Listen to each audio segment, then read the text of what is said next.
Good evening, everyone. I'm Heather Armstrong. Dick Swantz served as La Crosse School Superintendent for more than 20 years. He was president of the La Crosse City Council. He also served on the La Crosse County Board. But as News 19's Dave Soley reports, that is not what his friends and colleagues remember most.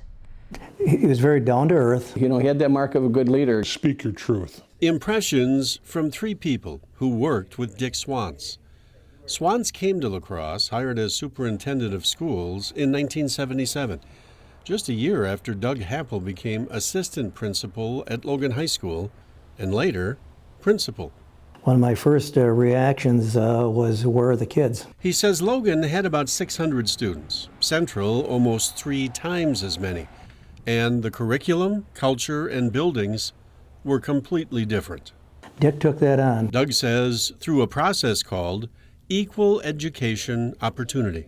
It was basically getting the curriculums the same between the two schools and then moving towards the building of the new Logan. The key, Happel says, was that Dick built up Logan without taking Central down. Central is still an excellent school, but I'll tell you, Logan is an excellent school as well. You can't have a good city without a good school district, and you can't have a good school district without a good city. John Menninger worked with Dick when John was in the state assembly, and he worked with him as mayor. That included fundraising for the Hmong Cultural and Community Center. We had raised a couple $1 million to help build that facility and worked very closely with the Hmong community. And it was a challenge because we started with nothing. I think for Dick, it was the people. Fred Cush is one of those people. He began his career in business, but always wanted to teach. So I gave him a call and said, can you help me out? And of course, like always, he's ready to help. And he hired me for my first teaching job. That's where he learned an important lesson from Dick. The decisions that you make, the litmus test, is this good for kids? And it's been one of my mantras ever since, is if it's not good for kids, you don't do it.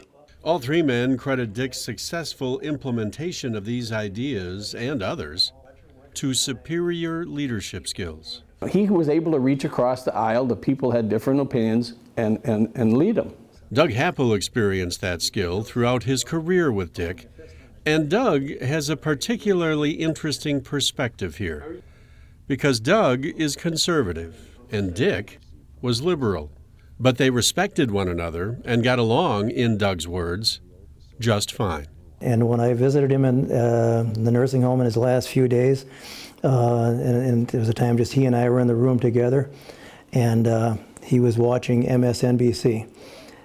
And I said, Dick, if that was me, I'd have Fox on.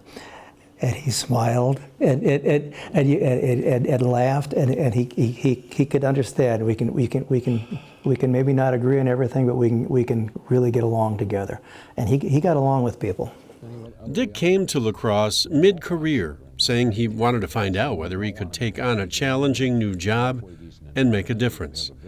His colleagues will tell you Dick Swantz was successful on both accounts.